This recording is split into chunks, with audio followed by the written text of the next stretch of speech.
好那么我们之前的一部分呢，学习完了这个 IP 地址以及呢这个整个网络的一些基本的这个内容。那么下面呢，我们就开始来点实践的实际的。那么在我们来讲这个华为的设备或者说华为的网络在如何搭建的过程中，那么我们需要一个工具，这个工具是什么呢？就是华为官方出品的这么一个模拟软件，叫做 ENSP。这个东西呢，就是为了我们在学习和测试一些网络功能的时候所用到的。在我们的课程里面，从这个 NA 的课程到后面我们后续的 NP 的课程，都会使用到这个软件。所以说呢，我们先来看这个软件如何安装和获取。好，我们把它关掉。首先呢，你打开这个网页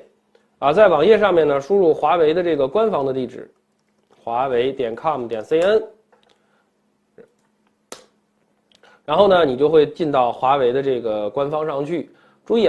这个我不建议大家在其他的网站上去下载，虽然说很多网站都可以提供下载，本身华为这个网站就是免费的这个程序是免费给大家的。进到华为的首页以后呢，我们要点一下企业用户我们要点一下这个企业用户，不是这个首页或者是个人用户，要点企业用户。点完企业用户以后，你在这个搜索框里面去搜索 ENSP， 然后呢，它就会给你一个搜索结果，在搜索结果里边我们会看到，在搜索结果里面会有一个下载选项你可以看到软件下载这个地方也可以看到 ENSP 的软件下载。点开 ENSP 的软件下载以后我们会发现在这儿呢，它有很多的版本。注意 ENSP 有很多的版本我们将这个地方放大一点，注意看这个是 ENSP 的版本然后后面是一个发布时间，我们把这小人擦掉。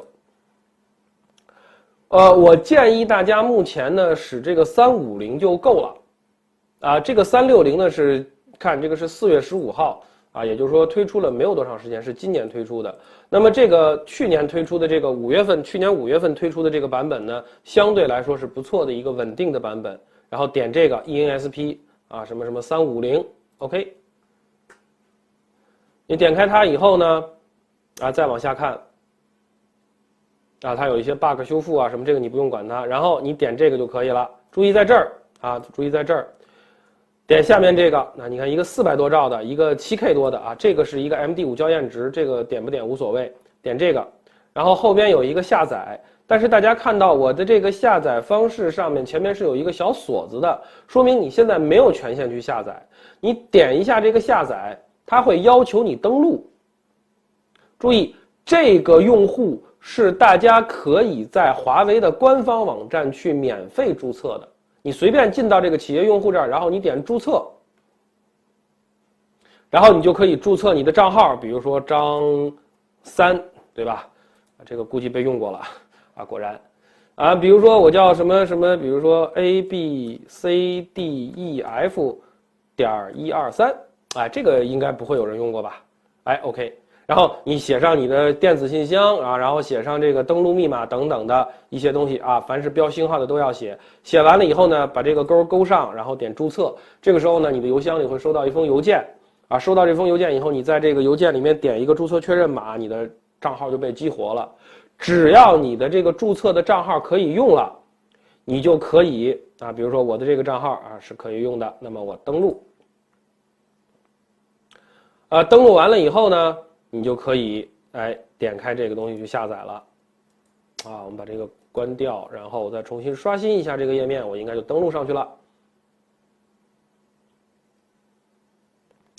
好刷新完了以后呢，这个地方你看就没有那个登录选项，而是我的空间等等一系列的东西了。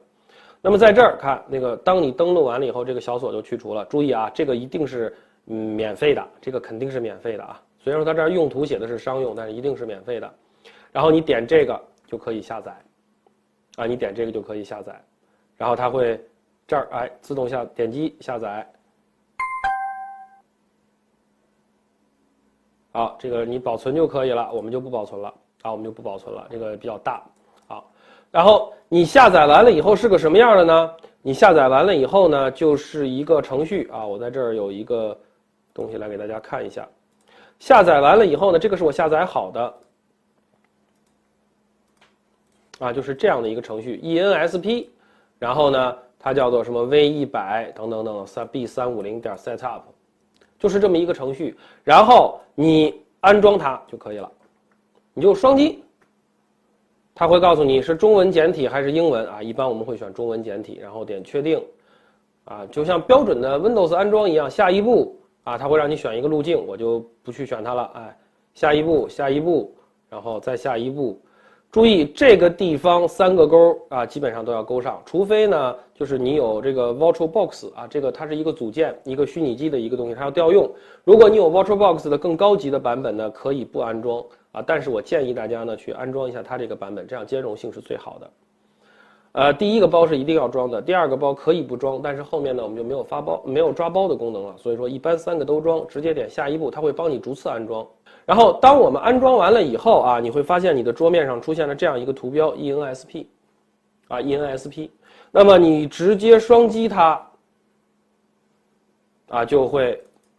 给你这么一个界面了。那么这个界面就是我们后面所要用到的一个实验环境的一个界面。在这儿呢，需要说明一下的是，你如果使用这个 ENSP， 为了保证这个软件的使用效果我们来看一下这个地方。为了保证软件的使用效果，无论你是 Windows XP 还是 Windows 7还是什么东西，那么请你一定要把 Windows 的这个防火墙处理好。我们来看一下 Windows 的防火墙。我呢，由于个人呢买了商业版的防火墙就是我买了防火墙软件是商业版的那么我呢就直接把这个 Windows 的防火墙给它关闭掉了。那么如果你说你没有买这个商业版的防火墙，或者说你用的是一些类似于这个免费版的类似于一些网络上给提供的一些免费版的这种杀毒软件或者防火墙软件的话，你需要我的建议是你需要关掉它。当然，如果你说我觉得关掉不安全，那么你需要在你的防火墙里面，它一般都会有一个叫做例外或者有一个叫做豁免的这么一个设置。你要在这个例外或者豁免的设置里面，将你的 ENSP 的里边所负责的一些这个程序都给它检测，叫豁免检测或者叫做例外，给它排除掉。否则的话，这个东西是没有办法去使用的，否则的话，这个东西是没有办法去使用的。注意，所以说呢，在这个里边很多 ENSP 的相关程序，包括刚才我们说它要安装的时候的那个 Wireshark，还有一个就是那个VirtualBox 那个虚拟机的那个程序，这3个程序，你都要在整个的防火墙的例外里边把它拿掉。如果你用的是 Windows 的防火墙，就在例外里边去找你可以添加程序你找一些这个浏览，对吧？你可以找到你那个程序，然后你把它例外掉。然后，如果你要用的是其他的一些防火墙或者商业版的防火墙，那么 OK， 你要按照它的那个防火墙的设定，把这些东西都关掉，否则的话，程序没有办法运行。好那我们下面接着来看，对于这个程序启动以后呢，在这个地方有一个菜单，菜单呢在工具里边有一个选项，我们首先来看这个选项。这个选项呢，语言是中文一般我们安装好以后，默认呢就是一个中文的语言。然后建议大家把这个设备标签勾上，把这个设备接口的标签给它勾上。但是设备型号这块由于可能太乱了我不建议大家把它勾上不建议勾了。然后这边这个随便看着办吧无所谓了。然后呢，这个地方呢有一个 CLI 的设置，这个绘画是不记录的。然后字体的设置就是后面我们要敲这个命令行了我们要写一些命令了。那么这个东西那么我们的文字的字体包括文字的颜色等等，按照你的喜欢的去设定就行了。我个人呢更喜欢白色的字而是深蓝色的背景。然后服务器的设置在这个地方 Server IP 一般的情况下不用动它这个服务器设置一般不用动它，你不用管。最后一个工具设置在这儿有一点在这儿有一点是什么呢？设置系统内存保护，内存下限多少兆，然后建议小于8G 内存的用户选择。如果你的 PC 上面只有4个G 或者说更小的内存，我建议这个地方呢你写100或者写200，就是有一段内存是保护起来的，不至于影响到你的这个主机的一个性能。当然我的主机是其实是不需要的，因为我的主机是高于8个 G 的内存的。然后注意在这儿，如果你是默认安装的，一切都好说。那么如果你不是默认安装的，特别是这个 VirtualBox， 就是你自己已经使用了 VirtualBox 的虚拟机了，而你没有选择安装它那个版本，你觉得它那个版本比较老不好用，那么你必须在这儿去将你自己的那个 VirtualBox 的那个版本去进行一个关联，就是在这儿你选浏览，然后找到你的那个 VirtualBox 的那个地方，然后把它选上去。后边我们会跟大家说，在这个程序里边，它是调用 VirtualBox 去模拟路由器的，所以说这个地方必须对，如果不对会有问题的。其他的嘛，这两个的一般的情况下都还好。好，这个是一个设置，设置完了以后呢，就出现了这样的一个界面。在这个里边呢，界面里分成几个部分，第一个部分这儿这个左上角部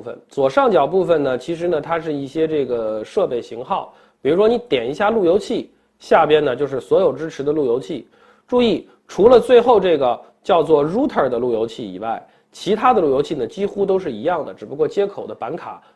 有所区别。所以说呢，通常我们会用一个叫做 AR2200 的这么一个设备就是这个设备 AR2200。那么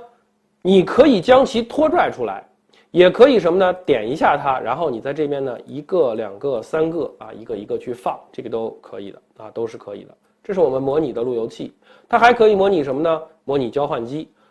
它模拟的交换机，一个叫做5700，一个叫做3700，这个是后面我们要谈到的2层交换和3层交换的问题。3700呢基本上属于一个2层交换机，而5700呢是一个3层交换机。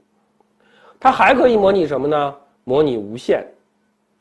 这个我们课程内不涉及。还可以模拟防火墙华为的 USG 系列的防火墙，这个呢我们暂时也不涉及。下边这儿这个长得像电脑一样的东西这个叫做终端，它可以模拟几个终端，都是什么呢？有一个标准的 PC 我们可以有一个标准的 PC， 然后呢这个是一个服务器媒体服务器，然后这个注意这种终端它也叫 Client， 它上面写着一个 HTTP 大家可以仔细的看一下，能看到有一个 HTTP 的字样。这个终端呢可以模拟一个这个网页或者说是这个整个的一个网页浏览的这么一个模式，而那个标准的长得就很像台式电脑的这个终端是不行的。然后这个叫做 server 的东西它可以负责去模拟一个服务器，比如说我这是一个网页服务器，还是一个 FTP 服务器它可以模拟这个服务器。好，剩下的2个移动电话和这个笔记本电脑是给这个无线用的我们不去关心它了。然后这儿有一个云这个云设备里边有一个 hub 这个是可以替代一个小型的这个局域网络的一个交换机了快后面呢在某些情况下我们可以用一个 hub 来完成一个就是小型简单的组网。然后这个叫做 FRSW， 后面我们会提到这个东西呢是叫做真中继交换机这个东西叫做真中继交换机。然后这个云叫做 Cloud， 这个是我们可以将你的 PC 和这个整个的设备连接起来。最后的这个闪电标志这里面是线缆，比如说你的 Copper 叫做网线，就是我们平时用到的网线。然后这个虚线这个 Serial 是我们连接后面的广域网串口所用到的东西，通常我们就用到这2种线路，其他的线路我们暂且不涉及